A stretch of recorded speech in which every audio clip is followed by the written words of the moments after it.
qofku hadduu dhaqaale kaa fiican yahay wax walba miyuu kaa fiican yahay hadduu aqoonta maadigaa kaa badiyo miyuu kaa badiyaa nolosha kale miyuu moodhalka yahay bini aadamku uu ku daydo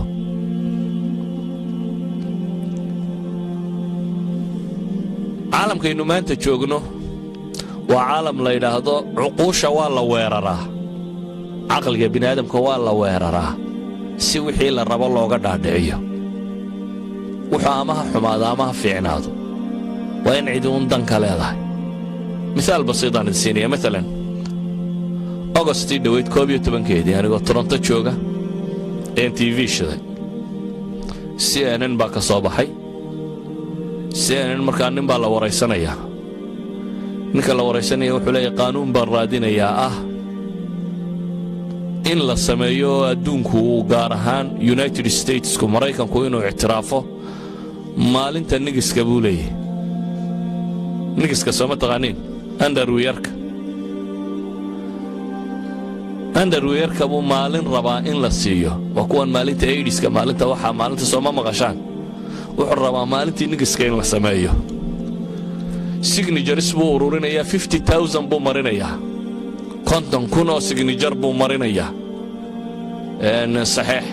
ayuu soo ururiyey wuxuu rabaa inuu badiyo saxiixyadaasoo 1 milyan gaadhsiiyo si uu kaysku u noqon karo kays isturtiingahoodii yacni koongreska la hordhigi karo oo markaasi looga doodo maalinta nigiska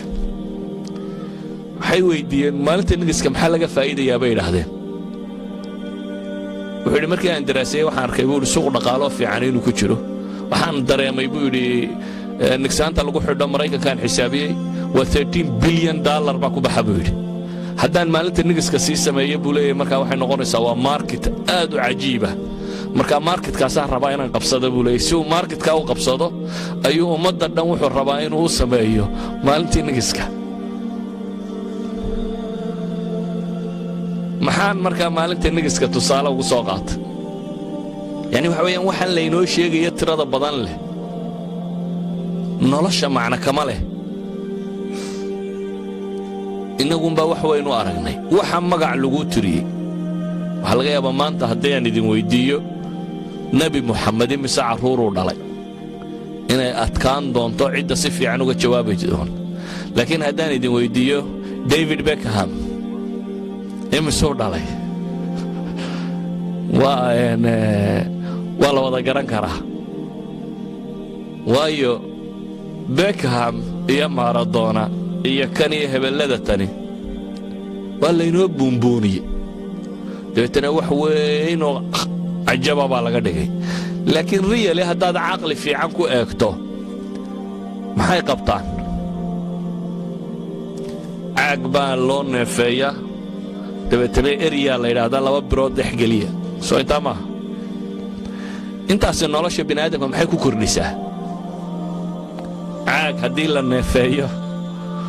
oo dabeetana 2 birood laga dhex saaro waxba kuma kordhiso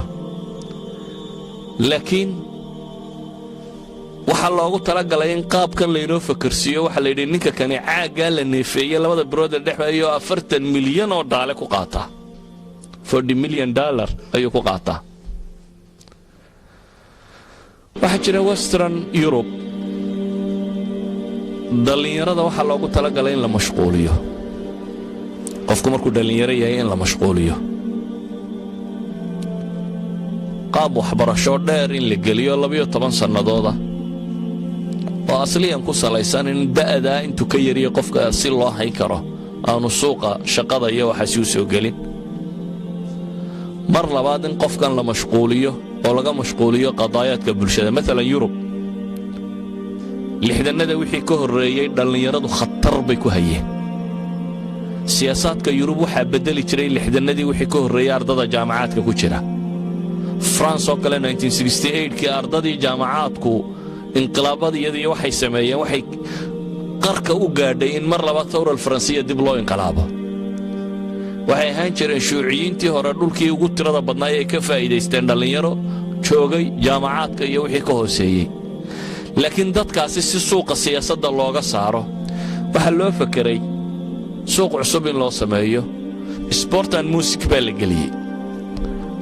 qofka dhallinyarada waxa la yidhahdo waa caalamkan siyaasadani waxaan ka bax caalam kale aad adigu leedahay caalamka aad leedahay waa maxay ama waa music damdamtaa dhegayso iyo dadka qaylinaya oo waliba waxay ku qaylinayaan xataa aanu jirin literature-ka haddii la eego dadkan qaylinaya oo dhamme cabaadaya wax ay ku hadlayaan ma jiro waa uun iska cabaad lagu daray music lagu daray iyo kuwa la yidhi kubadda area kubaddu waxa laga yaabaa inaad isleedahay war Mustafa maanta ma sportigu doonayo inuu wax ka sheego ama uu ceebeeyo qofka bini aadamka ah inuu jidhkiisa kala bixiyo oo dhiso waa wax fiican caafimaadkiisa inuu ka shaqeeyo waa wax fiican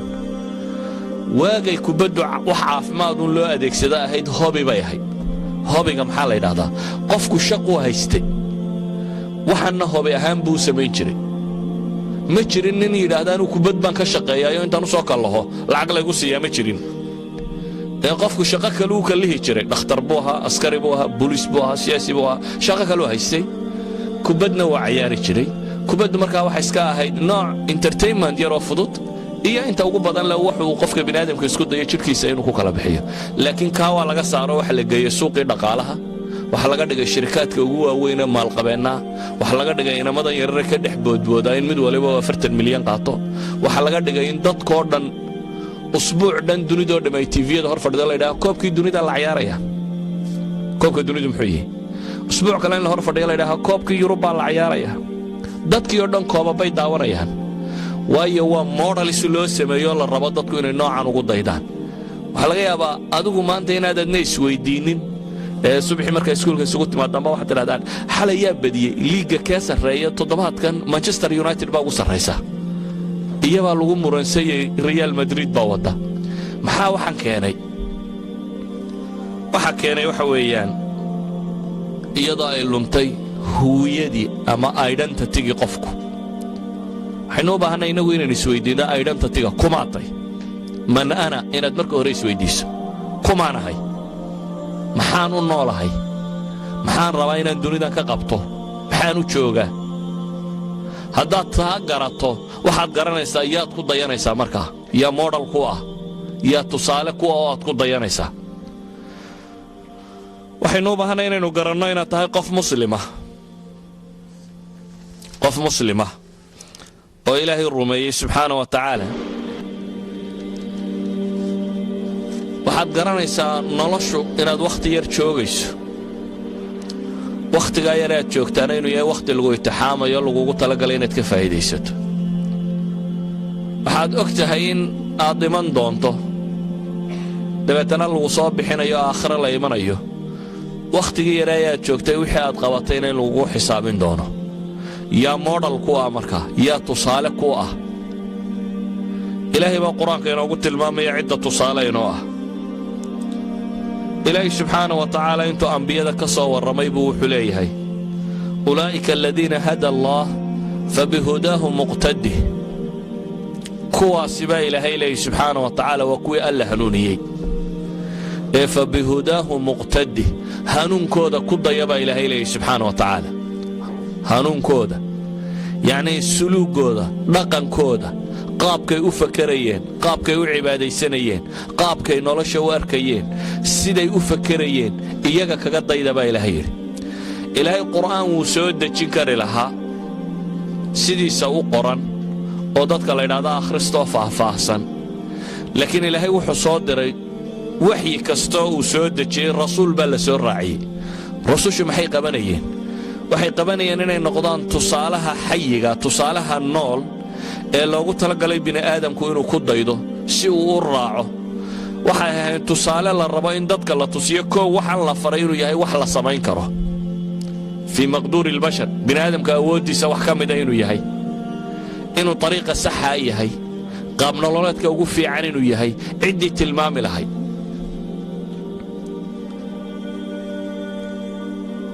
walidaalika waxaynu ku celcelinaynaa leenahay waa inaynu si fiican u daraasaynaa u garannaa ciddaynu ku dayan lahayn ciddaynu ku dayanaynaa waxa weeyaan bini aadamkii ilaahay abuuray oo dhan kuwii ugu fiicnaa waxa alle dad abuuray waxa ugu fiicanoo ummad walba kii ugu fiicnaaya ilaahay ka doortay waa nebi ama rasuul ummad kasti kii ugu fiicnaa ee ilaahay ka doortay waa nebi ama waa rasuul nebiga iyo rasuulka waxaa loogu talagalay inuu moodal u noqdo ama shaygii bini aadamka oo dhammi uu ku dayanaya inuu noqdo waxaan ku dayanaynaa min bacdi daalik kuwa iyagu rabbeeyeenoo kobciyeen haddaad fikraddaasi qaadato waxa aad dareemaysaa inaad adigu dunida ustaad markaasi u tahay qofkaan ilaahay garanaynin waa wax magarato qofkaan ilaahay garanayn subxaana wa tacaala waa wax magarato afaman yaclamu annama unzila ilayka min rabbika alxaqu kaman huwa acma cidda alle garanaysa maalan aqoontu maxaa lagu qiimeeyaa aqoonta waxay ka warramayso iyo waxay tarto soocaykaa maaha inta ugu badan le dadku aqoonta aqoonnimo uma bartaan laakiin marketka waxay ka goysaa loo bartaa haddii iminka laydin yidhaahdo combyuter science baa markaad ka soo baxdo lagugu qaadanayaa $30,000 oo karawne bishii wada combyuter science baynu gelaynaa laakiin hadduu marketku isbedelo laydhaahdo saxaafaddaa ka qaalisan saxaafaddaad u guuraysaa saxaafadnimadu iyo kombyuuternimadu ma ahayn fiicnaanta laakiin marketka waxay ka jaraysay baa ahaa aqoonta alle la bartaa marketka waxay ka goynaysaa iyada ugu qaalisan oo ay jannay goysaa yacni life sbankaaga markaad eegto nolosha intaad noolaanaysaa adwaar baad soo maraysaa wakhti aad dabarka aabbaha iyo hooyadaa ku jirtay wakhti aad caloosha hooyadaa ku jirtay wakhti aad dunida korkeeda sarrayd wakhti aad xabaal ku jirtay kadibna waad ka soo baxaysaa waxaad ku dambaynaysaa janno ama naar noloshaasoo dhan marka la isku daro diintu intay ka tartaa inta ugu qaalisan bay ka tartaa hadday tahay noloshanaad ku nooshahay si sawiyo toosan inaad u noolaato iyadaa tilmaamta hadday ta aakhiro tahayna waxa ugu qaalisan iyadaa keenta daatada ay ka warramaysaa maalan inaad cilmi quraanjo barato quraanjada cilmi ku saabsan iyo inaad cilmi bini aadam ku saabsan barato waxa qaalisan cilmi bini aadam ku saabsan waxa kaloo la mid ah cilmi allihii dunida abuurayba ku saabsan inaad barataa wuxuu ka qaalisan yahay makhluuqaadka cilmiga ku saabsan sida daraaddeed waxaynu u baahannahay inaydan isu arag minority yaryaroo masaakiina oo dadkii kale uu ka sarreeyo oo markaa la khajila waxaan kaaga digayaa inaad xijaabka la khajisho ama salaadda aad la dhuumato markaad iskuulka sidaada ku tuko waxaad sileedahay talow xaggaad ku tukataa markaasaa laga yaabaa inaad wareegto mid yidhaaha musqusha agteeda aan ku tukanno jaranjarrada hoosteeda aan ku tukanno meel aan eli kaa qaban baad daydayaysaa sababtu waa maxay waxaan baad la khajilaysaa kula yeeliita waxay ahayd inaad rumaysato adigu inaad the right way taagantay safkii sax aha inaad taagantay iyaguna kii qaldana inay taagan yihiin inaad isu dhigto inaad moodal noqoto dadka inta kale ay ku dayato ma ahayn inuu iskuulka moodal ka noqdo inanta timaha kala jeexda ee naasaha qaawisa ee marada yara gaaban seeta waxay taasi qof laga yaqyaqsooda inay noqoto inaad adigu maradaada iyo asturkaaga tusiso inaad tahay the right person dhaqan ahaan aqoon ahaan waxa la baranayo wax kastaba inaad adigu tahay the right person idan ku dayashadu waxay ka bilaabmaysaa inaan marka hore inhizaam nafsi inugu dhicin inaynan jabin inferiority complex inaad marka hore adigu qaadin cuqdad nafsi inaanay kugu dhacin oo aan sodhan xijaabka waxaa laga yaabaa markaad masaajidka imanaysana inaad jiqiska soo siiso iskuulka markaad tegaysana mid la yara modify gareeyo dhanna surwaalka yara ah dhanna funaanad yarka ah meelahanaad masar yar ku duubto waa modification xijaab aad modify garaysay maya ha modify garaynin siduu ugu weeye u qaado aragna you are the superior adaa ugu sarreeya dadka waayo dariiqii ilaahay jeexay baa taagantay the right way baa taagantay miaal basiitaan ku siinaya saxaabadii nebi moxamed salawaatu ullaahi wasalaamu calayhi duniday furteen lisboonadan iyo viyaana iyo belgrad iyo mooska iyo dhulkan oo dhan dacladeeday wada yimaadeen muslimiintu ilaa iyo laga gaadhayo jayna iyo indonesiya iyo waxa la mida dhulal badanoo dhulalkaa ka mida kumay furanin dagaal dhulal badanoo ka mida waxay ku furteen dhaqan iyo akhlaaq iyo dadnimo iyo macaamil bay kula furteen waxay ku furteen qaabkay u noolaayeen iyo siday u fakerayeen iyo waxay basharka u keeneen waxay ku furteen oo kaaga filan rustam markii ay dagaalamayeen muslimiintii iyo saxaabadii. rustam oo ah janankii hogaaminayay ciidamadii bershiya eeraan ciidamadeedii ayaa waxaa la isku galay qaadisiya meel ku taalla haatan waddankan ciraaq loo yaqaano. waa intaan madaa'inna ciraaq bay ka tirsantaa rajaynaya la furanin. waxa ay dagaalkii markuu muddo socday codsadeen nimankii gaaleed bal muslimiintu inay cid soo diraan ha la wada hadlee. sacd ibn waqaas saxaabigii la odhan jiray wuxuu u diray saxaabi la ydhaha ribciy ibnu caamir.